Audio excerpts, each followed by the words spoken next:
North Central moves to 2-0 in conference play after picking up a victory in Chicago over the weekend. The 12th-ranked Cardinals took out North Park 58-26. It's homecoming week at NCC, and Cardinal alumni are hoping for another win this Saturday against Carthage. Step inside the red zone right now.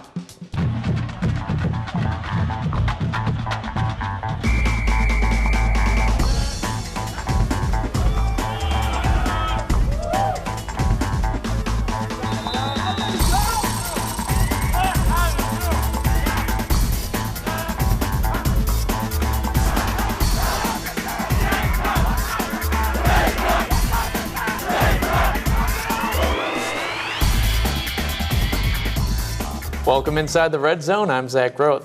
Joining us to start the show, three-time CCIW Coach of the Year, Cardinal football head coach John Thorne. Welcome back, Coach. Thanks, Zach. Have a great day here. It's raining on us a little bit. We don't need this for our first practice day, do we? Nah, I think the team will probably be able to manage in the unpleasant conditions. But first, I want to talk about the game at North Park. You guys won 58-26. They showed a little bit of fight to start the second quarter, but after that, Cardinals were in control. How were you able to put them away? Well, the offense got a great effort from our offensive linemen. I mean, it says we have 2 quarterback sacks, but both of those were really bad snaps that got on the ground and so forth. And Matt Randolph ran the ball really well, caught 3 really nice passes, ran a great touchdown run. And so the offense was able to keep pressure on them almost all the time.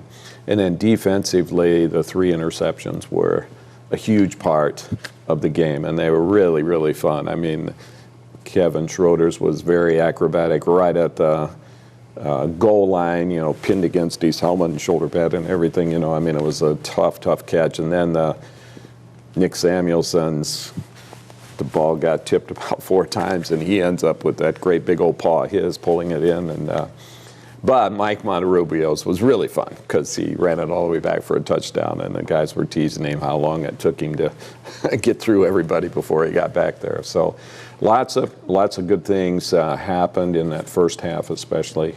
And then we played an awful lot of our number 2s and 3s the rest of the game, which is great for them. They got a lot of good experience. Let's check out how the Cardinals dispatched the Vikings at North Park. Here are the highlights. Second conference game for the Cardinals, the NCC defense hoping to keep T.D. Conway and the North Park Vikings out of the end zone. Second start of the season for Tyler Dicken. Early first quarter, Cards in the red zone. Dicken fakes the give, cuts up the middle, takes the ball down to the 3, but he's hurt on the play. Dicken hobbles off with assistance. He would not return. Dylan Warden checks in on the next play and has an easy target in Colton Kaczynski. No one near the tight end, touchdown NCC. Later in the first, Zack Pattat gets the goal line carry, cuts through the seam, and into the end zone for a 14-point Cardinal lead. On the next Viking possession, 3rd and 5, Conway throws across the middle and finds Michael Monterubio. He gets the interception, but that's not enough. One broken tackle, here's another, and Monterubio stays inbounds and across the goal line for another Cardinal score. The Cardinal offense continues the first quarter attack. Here, Warden dumps off to Matt Randolph. He'll avoid a couple Vikings and pick up 16. Later in the drive, Randolph takes the handoff, Pattat takes care of the first defender, and Randolph quick enough to avoid the next few. Another touchdown on the 30-yard run, Cards lead 28-0 after 1. To the third now, Cardinal lead ballooning thanks to Alex Ulmer. Makes a nice touchdown catch here on the Warden toss. Ulmer returning a kickoff later in the third, and that kid's got some wheels. No Viking comes close to a tackle. Ulmer goes 91 yards to pay dirt. They handled the Vikings 58-26. 2 touchdowns apiece for Pattat and Ulmer. One player I noticed on North Park who stood out in a very good way, Devin Childress, their freshman wide receiver. He really looks like he could be a playmaker in this conference for a long time. Oh, I think so. I think they have several playmakers. You know, they have some young guys that are doing some really good things for him. And the quarterback, he really has great vision, and he throws a great spiral. I mean, he spins that ball. So they'll have a good chance to win any one of these last 5 games they have left. You know, let's work hard, but they could do it. But he's a very good receiver. He gave us fits. He had a good day. Ryan Kent goes down after 7 carries in this one. And even with him out, the running game still puts up some incredible numbers. Rushed for over 260 combined with a lot of different people contributing. How happy are you with the team's depth at that particular position? Really great. Very, very happy. You know, I commented about Matt Randolph and then, of course, Zack Pattat. Last week, Zack had a run against Milliken where he carried like 6 guys for 10 yards. I mean, he's got powerful, powerful legs. And so we feel good. And O'Shane Brown came in and really showed his speed. So it was great. We got a result back today that it's negative on Ryan's foot in terms of having a broken bone or anything like that. I'm sure it's still going to take some time to rehab it.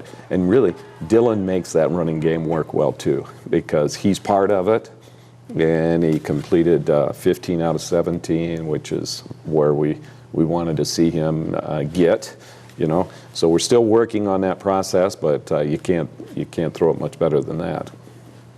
The second half, you get to get a lot of these second team, third team guys in. Alex Ulmer really shines in the second half, becomes the star of the game in a sense. And as you were telling me earlier, he's not going to be really a second teamer moving forward. No. I coach the special teams. That's about the only thing anybody will let me do anymore. So, and we love the kickoff return and the punt return part of it. And we're having trouble this year with punt return, but kickoff return is much better.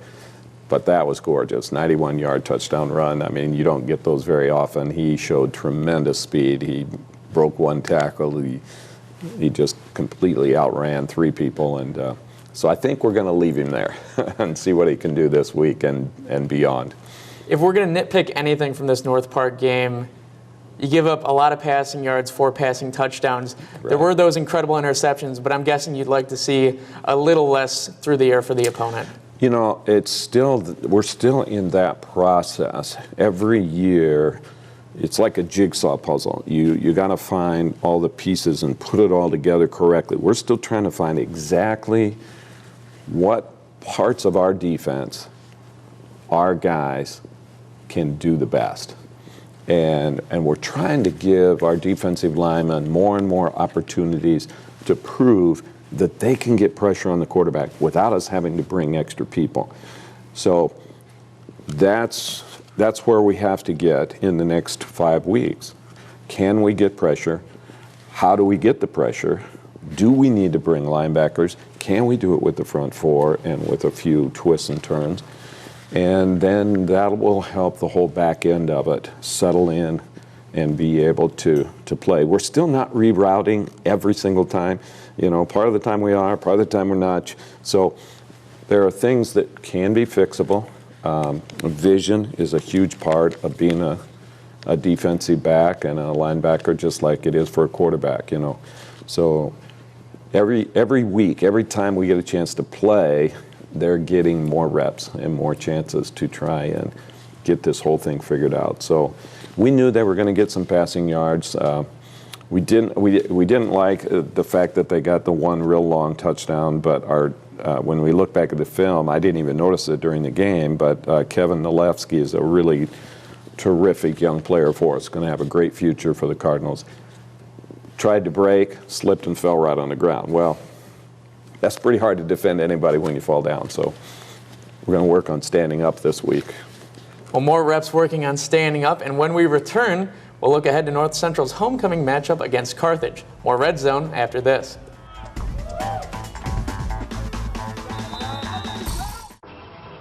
Yes, ready.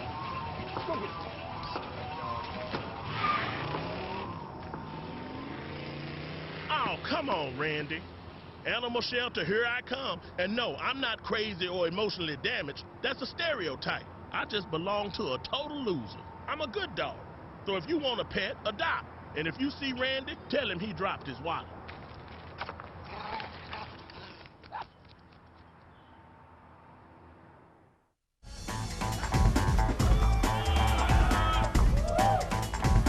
We're back here in the Red Zone, continuing the conversation with NCC head coach John Thorne. Homecoming this week, what's that experience like as a coach and knowing that this is going to be your last homecoming as the head coach of NCC? Right.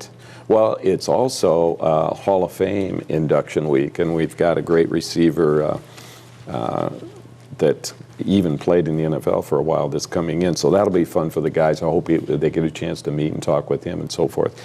But in terms of us as a football team, it's always a fun game because there's so many people that come back, and it's a great crowd. I just got a wonderful phone call from Dick Smith, who is a Hall of Famer. He's 92 years old. He says this will probably be his last homecoming that he gets back. So I'm so excited to have a chance to talk with him when he comes back, because he's a great guy.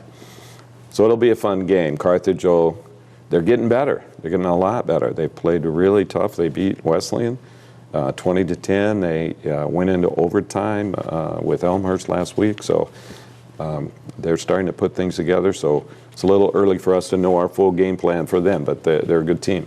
Many former players will return to Benedetti Worley Stadium for the homecoming game, but a select few have been on the sidelines every week. Nearly half of the NCC coaching staff is made up of alumni from the program, and their dedication to Cardinal football is the subject of this week's Cardinal Corner.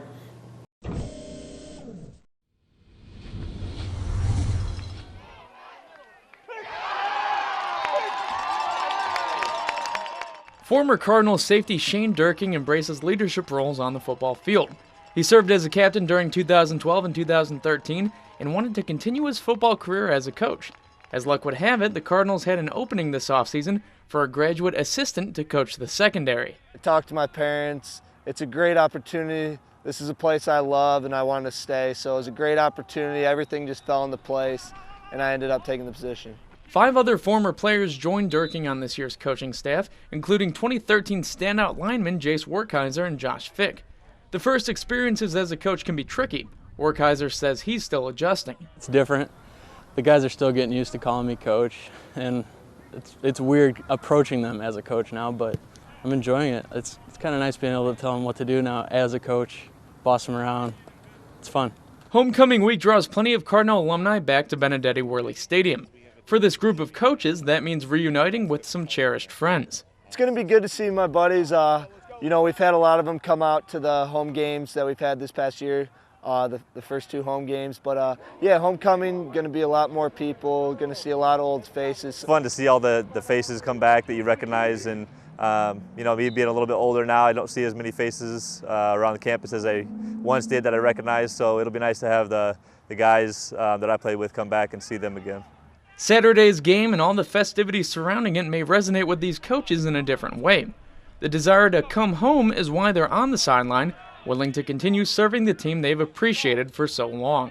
Just to be a part of this program again is a blessing, and I've always enjoyed my time here, and really liked being around all the coaches, and especially coming back with Shane and playing with him for a couple of years. We've always had good chemistry, so that was just kind of the icing on the cake. People want to stick with something that's special. You don't see this too many other places, so people get a taste of North Central football and then they go other places and it's just not the same. So guys want to give back to the program so we can see the tradition stay alive. Coach, what are the benefits of having all those former players on your staff and still involved with the program? Well, it's so great to get a chance to spend more time with them. They understand the philosophy. They understand the offense. They understand the defense. They know how we do things. And guys really listen to them because they're like hero status, for our players. And so it couldn't be better. It's the best thing that could ever happen to the program, to have guys want to come back, want to coach with us, and be able to spend some more time with them. We really love those guys. They were great players, and they're doing a fabulous job coaching for us. To your opponent this weekend, as you said earlier, Carthage looks a lot better than they were last year. Where do you think they've made the strongest improvements? Well, they only have 4 seniors on the whole roster, so it's certainly not, having an older team. So they're still playing a lot of young guys, but they've done a really good job recruiting. They've got speed. College is all about speed, and they've got some very good speed. The quarterback has done some really nice things for him, and defensively, they've got guys that are going to really hit you, and so that's a combination that if you keep working with it, it has a chance to get better every week. So we're going to study our film very carefully, make sure we're ready to play this one. Now, they have a freshman in the secondary, Chantel Carter. He's got 3 picks already, I think 28 tackles on the year coming out of the secondary. Right. Younger guy, do you see a lot of similar younger faces on that could be a threat in the game? Oh, yeah. They've got a sophomore linebacker that was first-team all-conference last year as a freshman, and he's doing well again. So you don't like your defensive backs to have quite that many tackles unless they're tackles when people have thrown passes. But 3 picks in 5 games, that's a pretty good number. So we're going to definitely have to keep an eye on him. I know there's been a piece of history that has been very close these last couple of weeks with Peter Sorensen. 1 touchdown away from Tyke Spencer's record. Possible that he could break it on homecoming or tie. How aware of that situation are you as coaches? And do you maybe tweak 1 or 2 play calls to try to make that happen? Well, the ball goes to him quite often. It's just he's been tackled so close to the goal line already a couple times this year that where he could have tied it or broken it. And I'm sure it'll be really comfortable to just get it over with, so people don't keep talking to him about it, and he keeps thinking about it. But I'm sure we're going to try and help him get that done as quickly as we can. Coach, thank you for stopping by. Enjoy your homecoming experience, and we'll see you after the game on Saturday. All right, Zach. Thanks again. After a quick timeout, we'll return with a couple of North Central players to discuss the team's hot start in conference play. Don't go anywhere.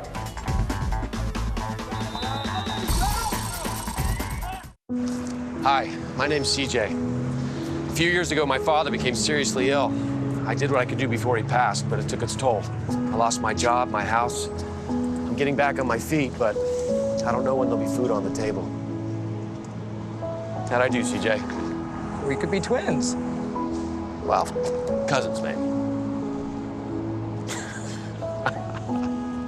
Play a role in ending hunger. Visit feedingamerica.org/hunger and find your local food bank.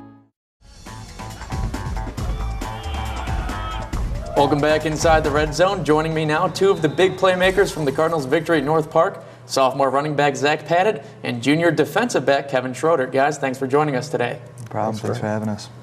Another strong rushing performance for the team against North Park.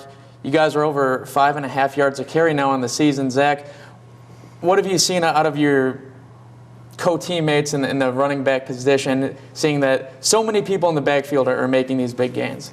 Yeah, we really like our depth.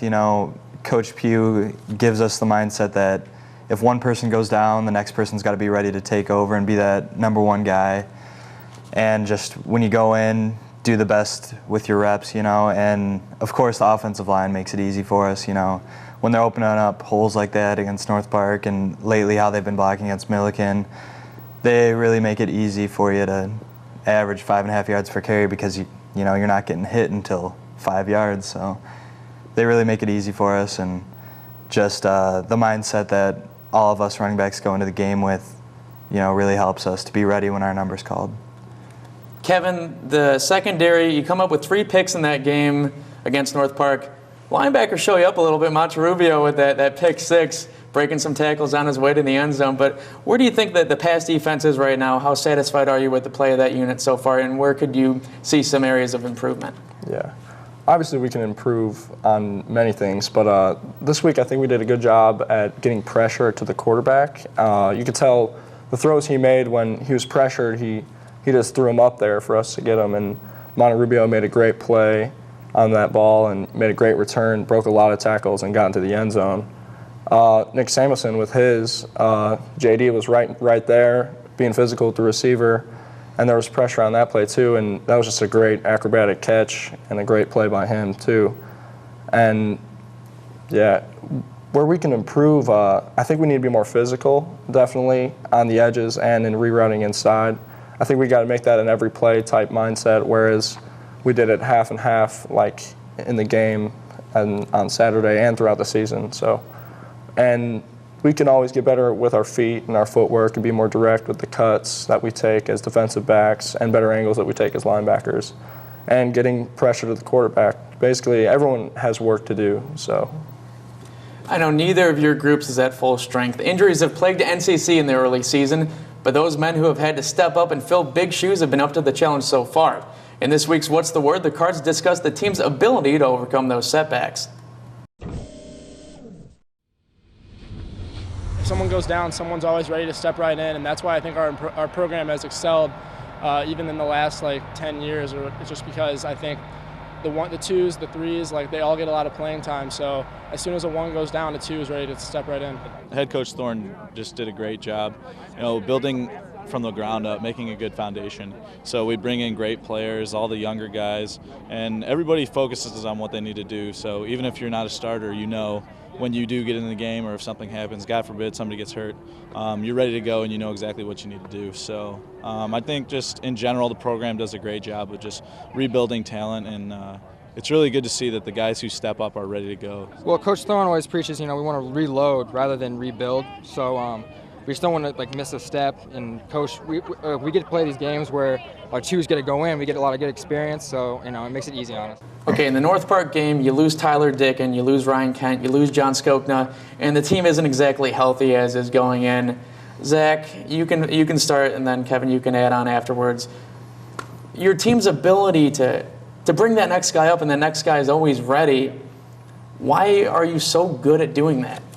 I think our coaches do a great job of recruiting. We're deep at all our positions, and just the way they coach us up, that they don't focus on just one, like the star in practice. They're working at getting us all better so we're all ready to perform if something like that happens. So, like I said, when Ryan went down and got hurt, we were ready. Coach Pugh talks about that all the time.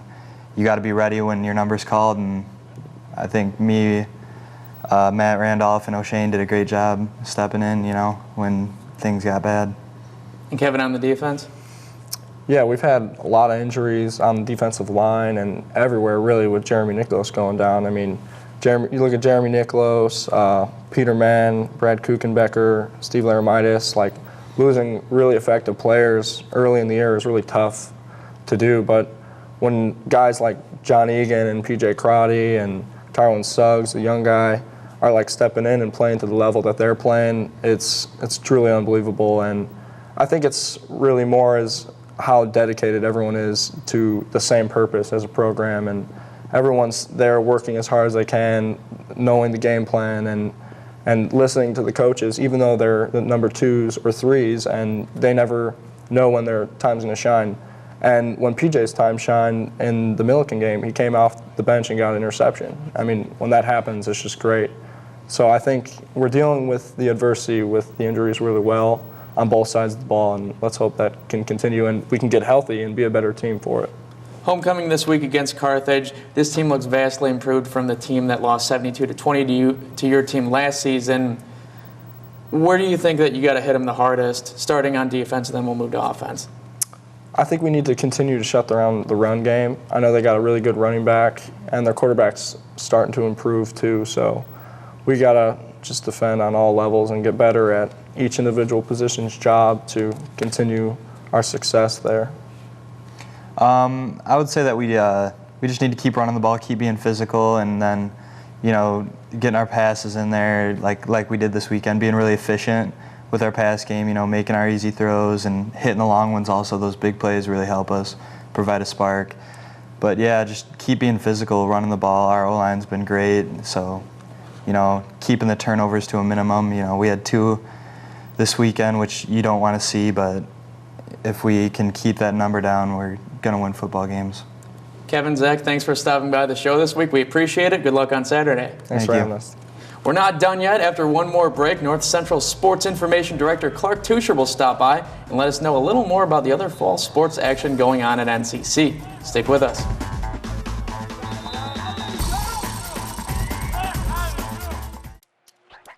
Today is Saturday. 60 minutes of physical activity a day and eating well can help get your child healthy.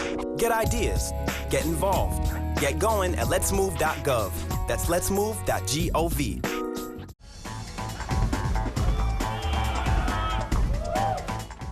Thanks for staying inside the Red Zone. Sports Information Director Clark Tuscher has checked into the show to recap some of the recent action in North Central fall sports. Welcome back, Clark. Thanks for having me. Okay, for the women's cross country team, a very, very strong performance on Friday. They get their first team win of the year at the Benedictine University Eagle Invite, and at the top of the lineup, really strong performances through all the scoring spots. Yeah, same story really with Megan Costanzo up front. They did hold 2 or 3 of their top finishers that have been there for most of the season now in anticipation of a big meet this coming weekend at the UW Oshkosh. So to go into that meet running well, certainly something they were looking to have happen. And that trio, that you led with Costanzo, and she had a great performance, just 3 seconds away, so close to getting that individual victory. And then actually you have Helen Meyer, Amanda Cortez, and Nora Ferguson all bunched together for a long portion of the race. What does that tell you about the team's depth, that they're able to send so many people towards the top of that score sheet? Well, they're running well as a team. That split between the 1 and 5 runners is really something that you try to keep as small as you can. To have it where they've got it where it's in the 30 to 40 second range is something that's going to enable them to be successful in large meets later in the season. At this point, they're going to have a pretty flat, fast course to run on at Oshkosh. It's a course that they've been on a lot in the past, so they'll have some data to look back on and see where they're at relative to previous years. But really, the times across the board have come down significantly since the start of the season, and they're definitely happy as a team to see that. Moving to women's tennis, they got the CCIW tournament coming up this week. Good performance over the weekend. Friday, they were able to knock off Purdue Calumet, and then Sunday against Roosevelt. 2 strong performances getting the team ready to head into that tournament environment. What have you seen out of them as of late? Well, it's always nice to go into a tournament off a win streak, and they had a chance to go up against a couple of programs that they've traditionally not had too many problems with, work on some specific things. That they've seen all the teams in the conference heading into the tournament. The way it's formatted, you really have to count on contributions from 1 all the way through 6 on singles, and as well as all the 3 doubles matches. So, it's a great format for making sure that everybody has a chance to contribute. And I think the coaches are pretty excited about seeing the 3 through 6 players on the singles side to see what they can do in terms of that format. How's the state of that program right now, knowing that you only got 1 senior on the team, only 2 juniors? This is a really young group, and they should be set to be pretty good for the next few years. Yeah, they seem to be pretty satisfied with the amount of peer leadership that's gone on, not just with the senior, the upperclassmen, but with some of the younger players as well. So when you have that going on, where people are emerging as leaders that early in their career, it certainly sets you up to go into an off season and make sure that they're going to do the right things to be ready once play resumes in the spring. Moving to women's soccer, this is a team that only picked up 1 conference win last season. Now they're already 2-0 in the CCIW. To see them improve this much so quickly, what does that bode for the rest of the season going forward? Well, they've certainly come together playing as a unit very quickly with the number of incoming players that they had this year. And that really showed itself on Saturday, putting together a 4-1 win in a conference where, they really struggled, throughout the conference season last year, and to be 2-0 at this point, with some very winnable games still on the schedule, certainly, the coaching staff's done an excellent job not only recruiting this bunch, but getting them to play together as a cohesive unit on offense as well as defense. Clark, thanks for stopping by, and we'll see you at the game on Saturday. You got it. That wraps up this week's edition of the Red Zone. This Saturday, the Cardinals will host Carthage in the NCC homecoming game. Kickoff is set for 2 p.m., and if you can't make it out to Benedetti Worley Stadium, we'll have the live broadcast for you right here on NCTV 17 and NCTV17.com. We hope you join us again on game day. Thanks for stepping inside the Red Zone. I'm Zach Groth. We'll see you again next week.